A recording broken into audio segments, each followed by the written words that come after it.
Hey, what is up, everybody? Welcome to another edition of the Real Stories of Success. I'm sitting here with my buddy, my partner in crime, austinl. And Austin, we're getting ready to dive into a really cool conversation with Amy Gregory today. But before we do that, bring me up to speed on what you're working on, man. What are you excited about this week? Yeah. We heard back from a lot of our audience. They wanted to hear about us, right? And so we thought we'd start each show with kind of talking about what's going on in our week a little bit. Me, I'm having a pretty crazy week. I'm meeting with a lot of our different loan officers around town, kind of seeing what their business plans are, doing some planning for 2020.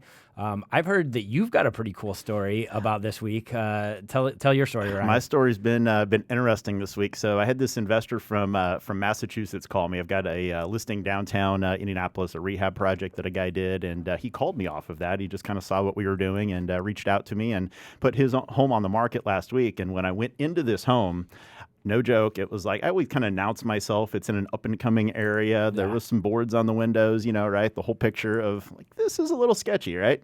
And I go to walk upstairs, and this dude comes around the corner. Oh, no. And I'm like one of those, oh, crap moments. Like, I haven't had that happen in probably 12 years in this business, and it blew me away. And so anyway, everything was okay. I'm like, you guys are going to have to leave. We're putting this home on the market type thing. But it was like 5 degrees out, super cold out, right? Yeah. So I got this little compassion. So anyway, I let it go a little bit. And like 2 days later, I'm like, I got to go back, got to get them out.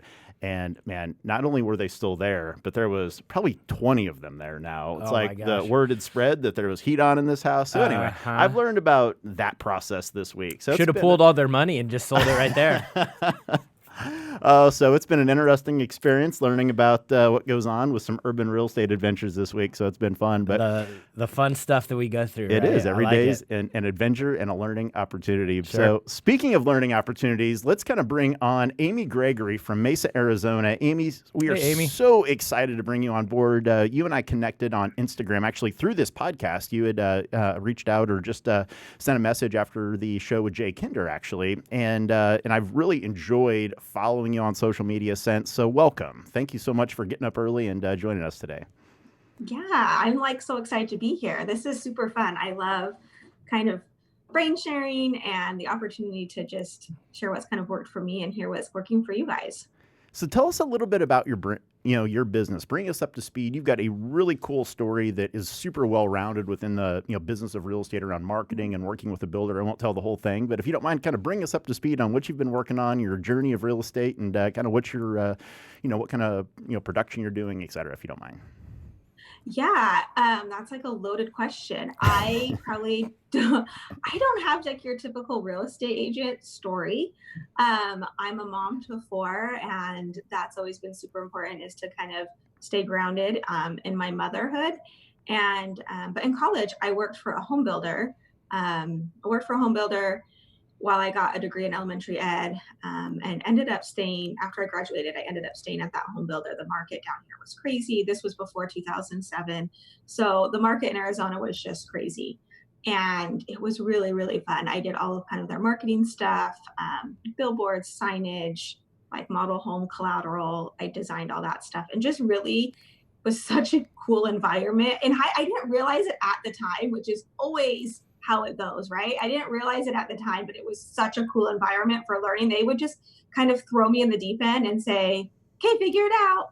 And so that's kind of been my approach to just about everything. Jump into the deep end and figure out how to swim.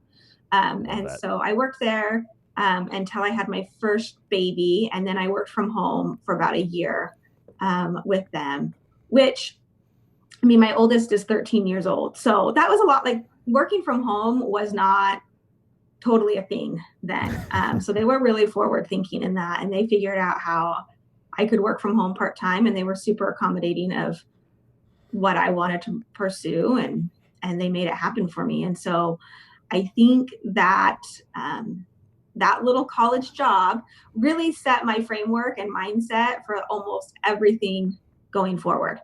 I was there. And then the market crashed. They were ready for me to be done. I was ready to be done. But I was still just had this, like, I want to do something. So I started doing freelance graphic design work, which was something I had learned at the home builder. And like was doing wedding invitations and baby announcements, and my sister was a photographer, so we would share clients and all that. Like you kind of learn to lead generate, like through all this freelance graphic design work. And I had announcements published in magazines and all sorts of really fun experiences. And then I kind of took that to capacity, and I told my husband one night, I said, I just want to design once and sell it 100 times.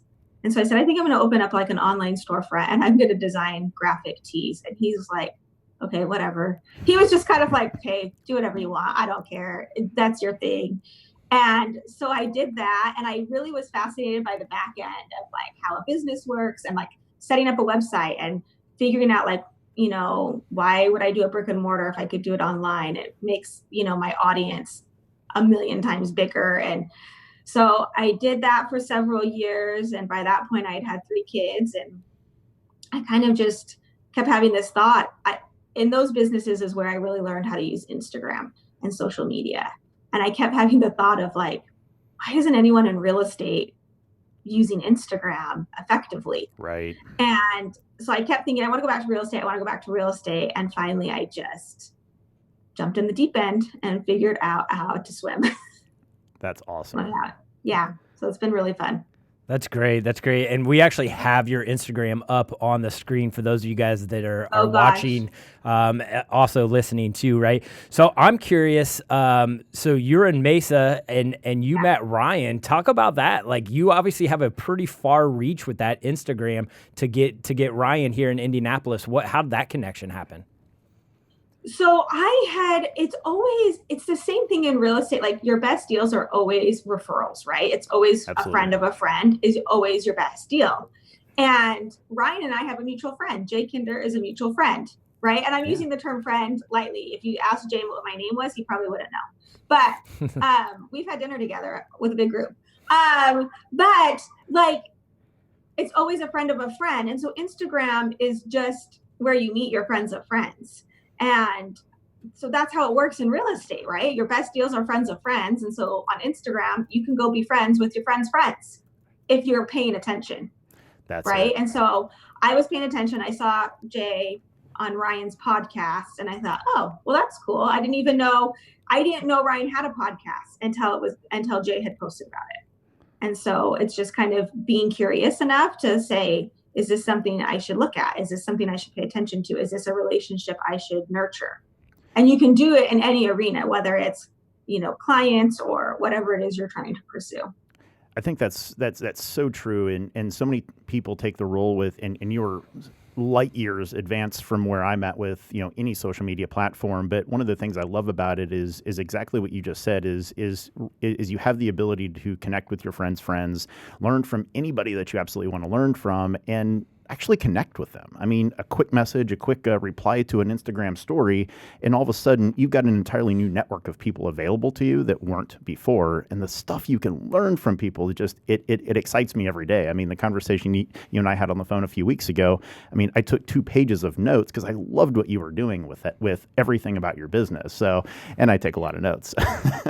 Yeah, no, and I'm kind of crazy. Let's be real. I'm a little bit crazy. So tell us a little bit about kind of how that evolved into the business of real estate. You mentioned that you saw a lot of people that weren't necessarily using a lot of those platforms very well to attract clients to them and, grow their businesses. What made you decide to jump in the deep end again and get into this crazy business of real estate and kind of walk us through that evolution? Because you've not been doing it. I mean, you've been in the business a long time, but in the capacity of a real estate agent, a relatively short period of time. Yeah, a short period of time. So I'm coming into like my 4th year of real estate. And what I noticed when I had this online storefront is I was working with fashion bloggers a lot. I would send them my product and they would post about it. And then they would send their audience to my audience, right? Friends of friends. Yep. And I realized that like fashion bloggers and real estate agents had the same business model, where they sell other people's inventory for a small percentage. And the fashion blogger's job was to bring the content to the end consumer. And so I thought, well, everyone is on Instagram. We know that's where the consumer is. So how can I bring that consumer real estate in a medium and in a fashion that they want to pick up and consume? And I mean, we all know that everyone also loves HGTV. So there boy. were just a couple of patterns that I kept seeing, and I'm like, well, gosh, like, why aren't we doing it that way? And so I ended up just cold turkey shutting down my online storefront, and said, I'm going to go back to real estate. And my husband, again, is like, okay, go for it. You knock your socks off. He is a really good sport with all of my endeavors. And literally the week that I closed my business, I got an email from that old home builder that I had worked with when I was in college.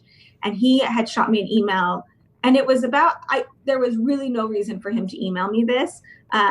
Other than I think I believe in a God that will kind of orchestrate some things for you when you commit yourself to it. And so I got this email about a grand opening of a new subdivision. And that was what I used to do for him, is I used to do all the marketing stuff.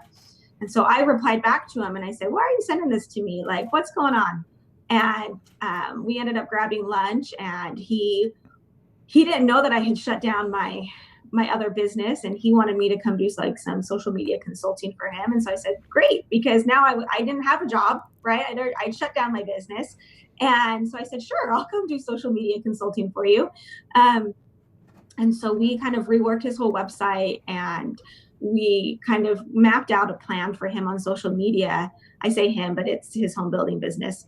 And I kept telling him, I said, you are not selling like windows and roofs and flooring and finishes. Like, that is not what you're selling. I said, you are selling home, and you've got to speak to the wife. The wife is making this decision. She is deciding who is buying the house. Mm-hmm. And so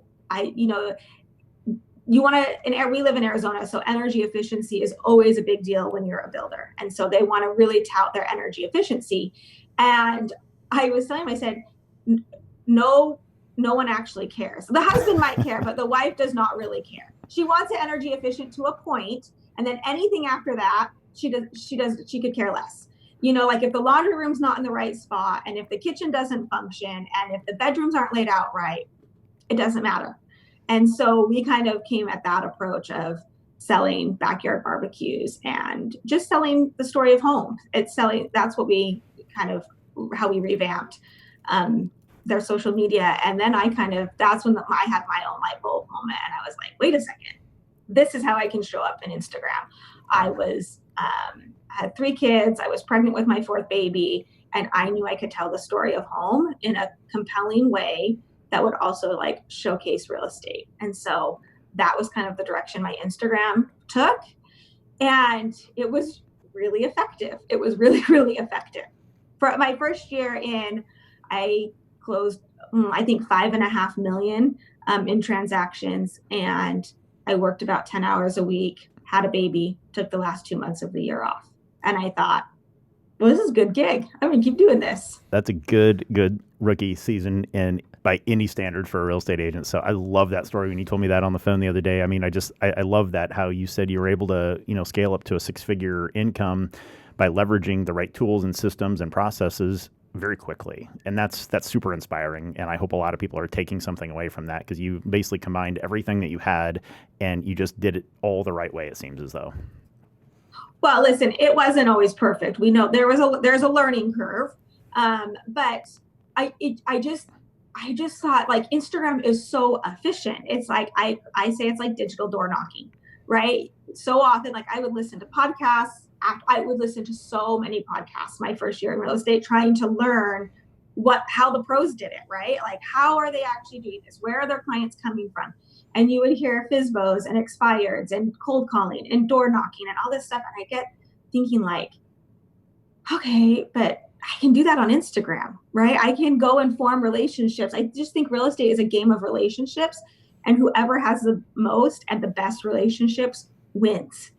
And so I can build relationships at scale on Instagram, which is crazy, which means that, like, me, this like stay-at-home mom to 4 that's having babies and driving carpool, I can like digital door knock at 9 o'clock in my pajamas on my couch. It just is so efficient. It blows my mind. I love that. And tell us some more, how else are you building those relationships other than Instagram, or is it just Instagram? Okay, it totally always starts on Instagram, but the goal is to always, I always say that Instagram is like you're at the networking party, right? And everyone at the networking party is dressed their best, right? They've done their hair, their makeup's on, they look like $1,000,000. Okay, so your Instagram feed, right? Dress it up, get dressed, make it look good. But that's where you meet people and you shake hands and you say, hey, how's it going? And if you're at a networking event and you know who you're looking for or what type of person you're looking for, you can usually identify them pretty fast and you can usually have a conversation with them pretty quickly. But does anything ever happen at the networking event? Does any business actually transpire at the networking event? No. Like no business actually transpires at that cocktail party. Where does it transpire? Like it transpires away from the party at lunch or at a meeting or at a conference room or on a phone call, right? And so the same is true for Instagram. You have to take your relationship off of the app, right? I always say you got to take your clients home, right? And so would be a phone call, that's a lunch, that's whatever. So like Ryan and I, we met at the networking party. I said hi to Ryan. I DM'd Ryan like, oh, hey, that's cool. Like, love your podcast. That was it. It wasn't like whatever. And then we took our relationship to the next level. This is starting to sound creepy, but I don't mean it that way. Just stick with me here. But then once we got onto email and a phone call, now Ryan and I have a relationship like in real life. Yeah. Right. We've taken it. So you don't want to have an Instagram. What I always say is you can't measure Instagram like on vanity metrics of like how it looks and how many followers you have or whatever. You have to really measure it on relationship metrics. How many real relationships is your social media producing for you? And those are the numbers you actually have to track and measure.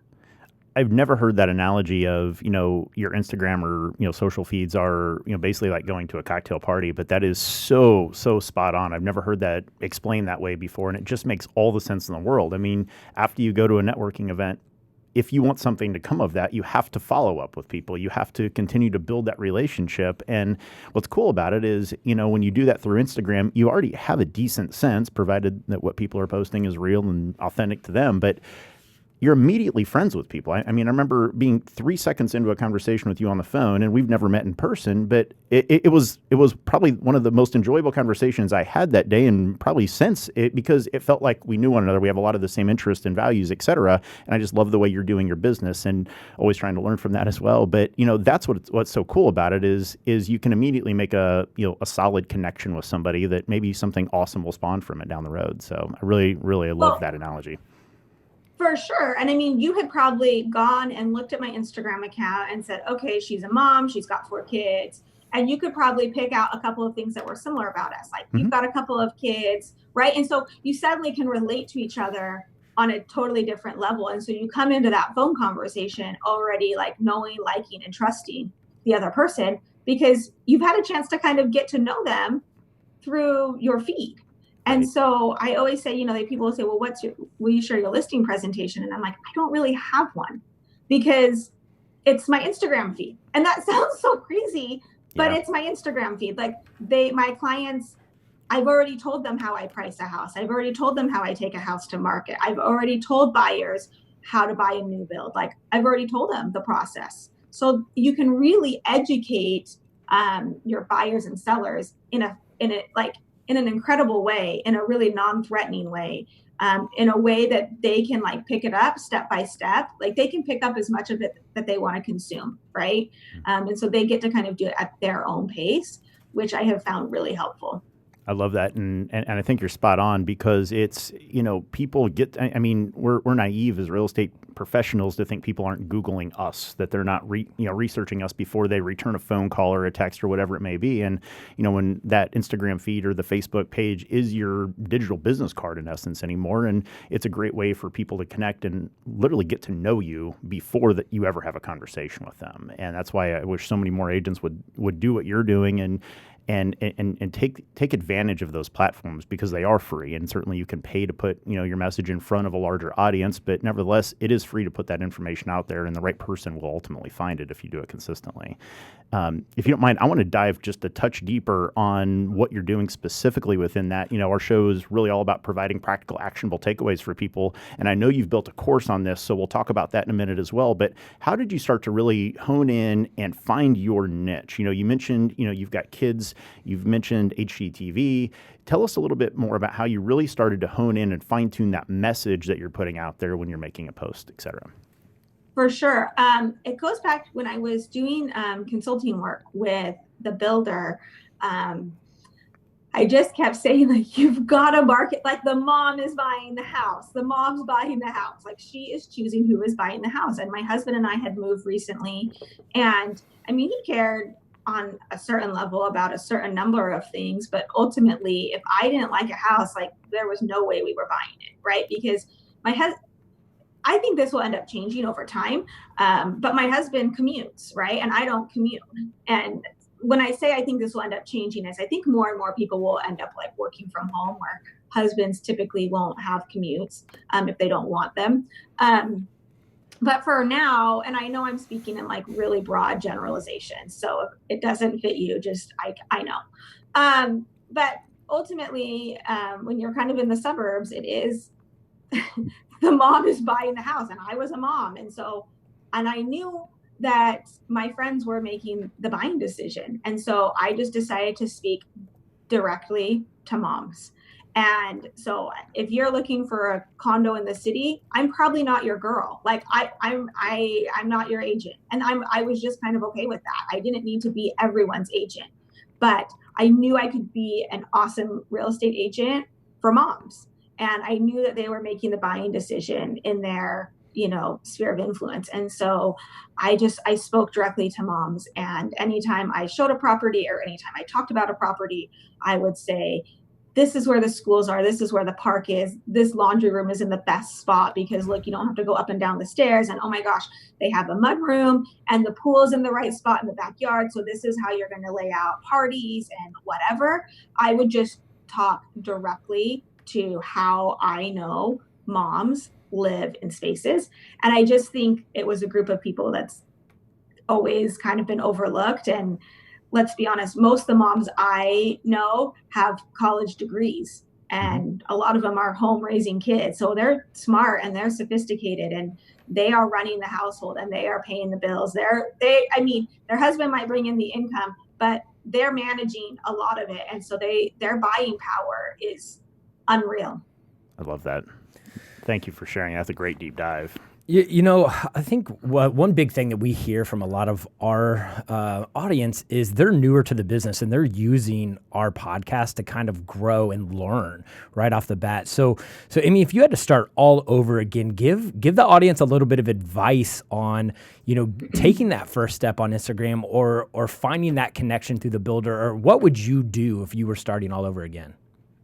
Oh my gosh, this is so fun. Okay, if I were starting all over again, I think you have to say, you have to realize that at like an average price point, say your price point is $300,000, you really only have to sell, I think it's 15 or 16 houses to hit six figures. So sometimes I think you come in and think, oh my gosh, I have to do hundreds of deals. And you're like, actually, you don't, you need 16. So framing it out and like breaking down the numbers and saying, okay, 16 deals, like 16 deals. I only need 16. That's like nothing. And so then you have to identify, okay, who's your audience? And if I'm going to speak more to the female agents, just because I can obviously relate to that. But whether you're a mom or you're not, your audience is really your people that you interact with every day. So if you're a runner and you're training for a marathon and you have a running group, that running group, they'll be your potential clients, right? Mm-hmm. And so then the goal is to say, how can I grow how can I grow my audience? How can I increase my relationships with my audience? And how can I create opportunities for us to like work together down the road? And part of that is recognizing the pattern of, I could tell you 10 friends off the top of my head that are going to move in the next 3 years because I can look at their demographics and say, oh, they're going to outgrow that house. They probably don't even realize it yet, but Yeah. I've seen the pattern enough that I'm like, oh, they're going to outgrow it. And I can typically kind of gauge what it is that they will probably be after. They'll want a bigger lot because they want to put a pool in, or they'll need more garage space, or they're going to need an extra bedroom or whatever. And so if I see a property come up that I think might kind of be what they want down the road, I'll just text it to them and be like, hey, saw this, thought you might like it, or whatever. Yeah. And that's it. That's all I kind of will say. But really, going back to like, if I were a new agent and growing your audience, it really is, I think your Instagram feed is 80% your actual real life, and what you're doing. If you're a runner, if you're a baker, if you travel a lot, whatever it is, 80% of it kind of focuses on that. And then the other 20% you can have be like real estate, because that is part of who you are. You're a real estate agent. And like Ryan sharing about the squatters. I mean, that's funny. That is fascinating. And people want to read that and laugh about that and be like, oh my gosh, I would wet my pants. I mean, like, I was like, oh gosh, I gotta go. That's why I'm not the condo in the city girl. That's why I don't want to do that. I don't want to run into that. So I don't blame you. Your girl there.